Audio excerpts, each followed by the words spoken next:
কাপড় নেই, কপালে কেন টিপ, বিয়ে এবং করছি টিপের কবে। রং নিয়ে কি প্রশ্ন ওঠে? টিপের রং লাল কেন?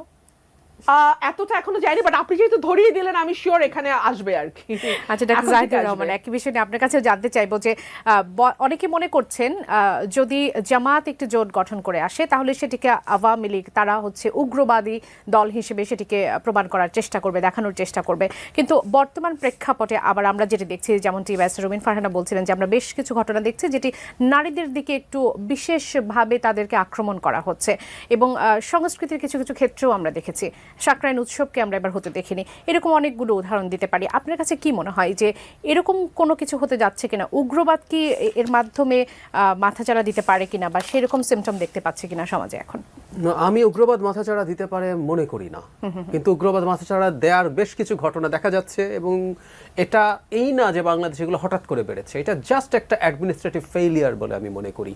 রুমিন যেভাবে বললেন যে এই সরকার তাদের সমর্থিত সরকার বা তারা সমর্থন করছে, আমিও ঠিক সহানুভূতিশীল মনে করি না, আমি এটা ডিসএগ্রি করি। কি করছে তাহলে এই সরকার? আসলে তাদেরকে কিভাবে আমি ধারণা করি সরকার ভয় পাচ্ছে। ধরুন 80টা মাজার ভাঙা বা হামলা করা হয়েছে, আপনি একটা দুটো তিনটে মাজারে যদি স্টেপ নিতেন, মানে আমি এটা বিশ্বাস করতে প্রস্তুত নই ডক্টর ইউনুস মনে করেন মাজার ভাঙা ঠিক আছে বা কিছু করা যাবে না।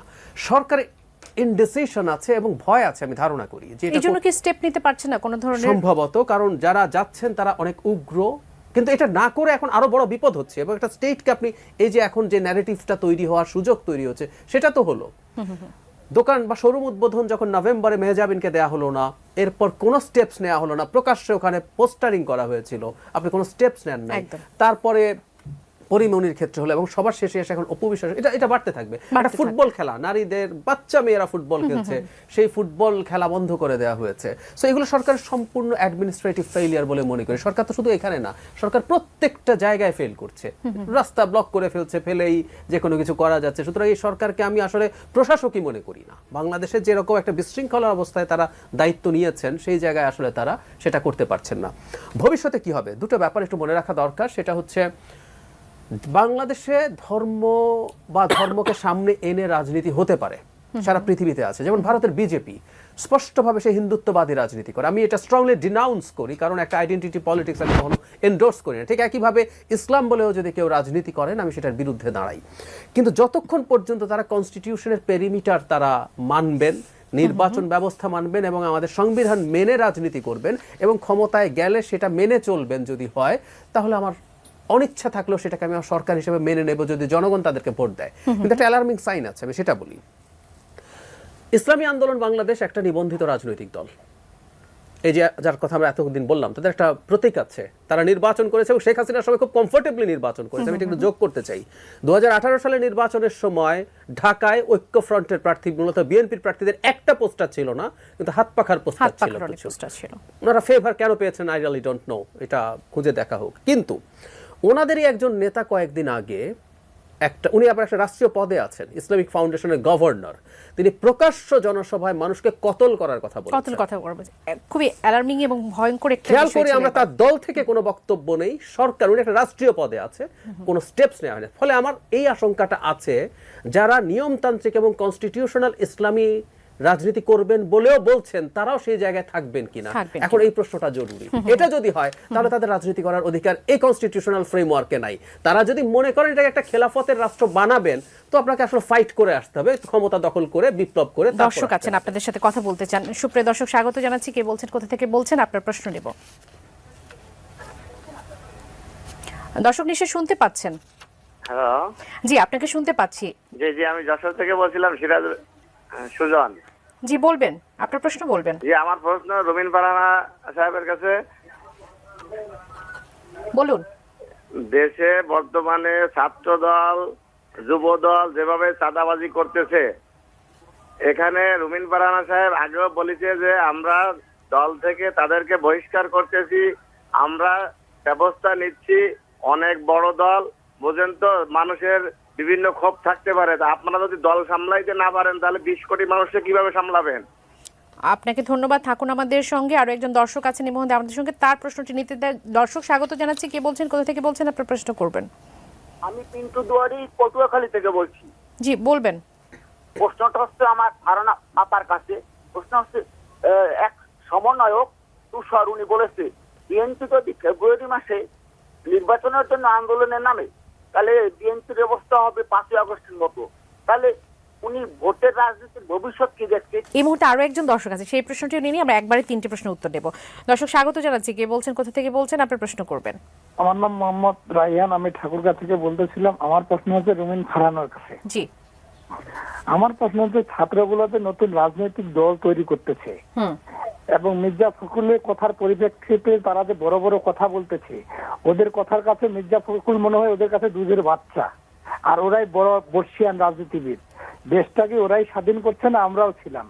তাদের কথাগুলো আমার পছন্দ লাগতেছে না, এক কথায়। জি, ধন্যবাদ, থাকুন আমাদের সঙ্গে। ব্যারিস্টার রুমিন ফারহানা, আপনার কাছে 3টে প্রশ্ন এসেছে। যশোর থেকে সুজন বলছিলেন যে ছাত্রদল যেভাবে চাঁদাবাজি করছে, আপনি এর আগে শোতে এসে বলেছেন, ছাত্রদল যুবদল দুটির কথাই বলেছেন, ব্যবস্থা নিচ্ছেন আপনারা, কিন্তু তারপরেও সেটা আসলে থামছে না, সেটাকে কন্ট্রোল করা যাচ্ছে না। তাহলে 20 কোটি মানুষকে আসলে আপনারা ক্ষমতায় গেলে কিভাবে কন্ট্রোল করবেন? জি, প্রথম উত্তরটা হচ্ছে আমরা এখনো ক্ষমতায় আসিনি, সুতরাং এদের বিরুদ্ধে ফৌজদারি কার্যবিধিতে যে ব্যবস্থা নেওয়ার কথা, এটা এই মুহূর্তে বিএনপির পক্ষে সম্ভব নয়। কিন্তু এই মুহূর্তে সরকার আছে বাংলাদেশে, বিএনপি নাই কিন্তু একটি সরকার আছে। সো এই সরকারের দায়িত্ব বর্তায় যে বিএনপি বলে না, আওয়ামী লীগ বলে না, জাতীয় পার্টি, জামাত এই বিচারে না, এই ধরনের ফৌজদারি অপরাধের সঙ্গে যেই যেখানে যেভাবে যুক্ত তাকে দেশের আইন অনুযায়ী তার বিরুদ্ধে ব্যবস্থা নেওয়া। 2 হচ্ছে বিএনপি যেহেতু ক্ষমতায় নাই কিন্তু দলের দায়িত্বে আছে, সো বিএনপির হাতে সর্বোচ্চ ক্ষমতা হচ্ছে বহিষ্কার করা। এই ক্ষমতাটি বিএনপি প্রয়োগ করছে কিনা সেটা আমাদের দেখতে হবে। হ্যাঁ, মোস্ট ঘটনাতে আমরা দেখেছি বিএনপি বহিষ্কার করেছে, পদ স্থগিত করেছে, শোকজ করেছে, অর্থাৎ বিএনপির হাতে সাংগঠনিক যেই পদক্ষেপ নেওয়া সম্ভব সেই পদক্ষেপগুলো বিএনপি নিয়েছে। 3 হচ্ছে বিএনপির টপ মোস্ট যিনি দায়িত্বে আছেন তিনি তার বক্তব্যে বিষয়টি অ্যাড্রেস করছেন কিনা। আমরা কিন্তু জনাব তারেক রহমান যখনই বক্তব্য দেন আমরা কিন্তু লক্ষ্য করি যে উনি এই ধরনের প্রবলেমগুলোর কথা নিজে থেকেই বলেন এবং বারবার ইসলাম আলমগীরের মতন বর্ষিয়ান এবং সর্বজন শ্রদ্ধেয় একজন রাজনৈতিক ব্যক্তিত্বের সঙ্গে কথার লড়াইয়ে চলে যাচ্ছেন, যেটা আসলে সাধারণ মানুষ ভালোভাবে নিচ্ছে না। শেষে তো আপনি মানুষের জন্য পলিটিক্সটা করছেন, মানুষের কাছে পলিটিক্সটা নিতে চাচ্ছেন এবং মানুষের সমর্থন আপনার প্রতি আদায় করতে চাচ্ছেন।